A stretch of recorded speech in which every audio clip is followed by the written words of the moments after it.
పొడి కట్టం కంచిపట్టు. నమస్తే ఫ్రమ్ హారికారెడ్డి డిజైన్ స్టూడియో.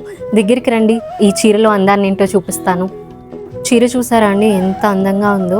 అలనాటి కంచిపట్టు చీరలు అంటే దీన్ని చూస్తేనే అంటారేమో, ఎందుకంటే ఎక్కడా జరీ లేకుండా కేవలం పట్టు దారాలతోనే ఇలా దగ్గరగా చెక్స్ చేసుకుంటూ వీవర్కి డిజైన్ చేయాలంటే ఎంత కష్టంగా ఉంటుందో తెలుసా అండి. ఎందుకంటే ఇక్కడ నుంచి ఒక కౌంట్ చేయాలి, మళ్ళీ ఈ చెక్ టు ఈ చెక్ ఒక కౌంటింగ్ చేయాలి అంటే it's not an easy task అండి. ఎవ్వరి పని ఈజీగా ఉండదు, అలాంటిది హ్యాండ్లూమ్స్ పని అసలే ఈజీగా ఉండదు. మంచి ఆకుపచ్చ రంగుకి మామిడి పిందె ఎల్లో రంగు మిక్స్ అయితే వస్తుంది కదా, ఒక డిఫరెంట్ షేడ్ ఆఫ్ ఎల్లో. ఆ రెండు షేడ్స్ని యూస్ చేసి చాలా దగ్గరగా ఒక 2 పాయింట్, మనకి 1/2 సెంటీమీటర్ కూడా కాదు, అందులో 2 పాయింట్స్ ఎంత చిన్నగా ఉంటుందో అంత చిన్న జరీస్ అనమాట. సారీ ఓపెన్ చేసి చూస్తే ఇంత అందంగా ఉంటుంది.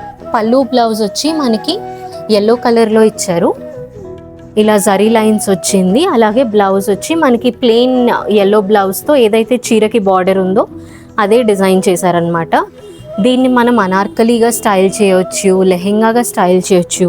అనార్కలి అయినా లెహెంగా అయినా ఎల్లో కలర్ దుపట్టా వేసుకుంటే చాలా బాగుంటుంది.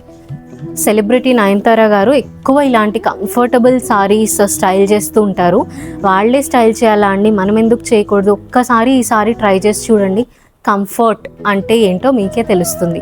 That is the beauty of handloom saris. ఈ సారీ మీకు నచ్చితే please take a screen shot, screen పైన కనిపిస్తున్న నెంబర్కి మెసేజ్ చేయండి.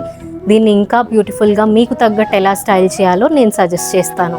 Thank you so much. Visit our studio and also మన Instagram and YouTube pages follow అవుతూ ఉండండి ఫర్ రెగ్యులర్ అప్డేట్స్.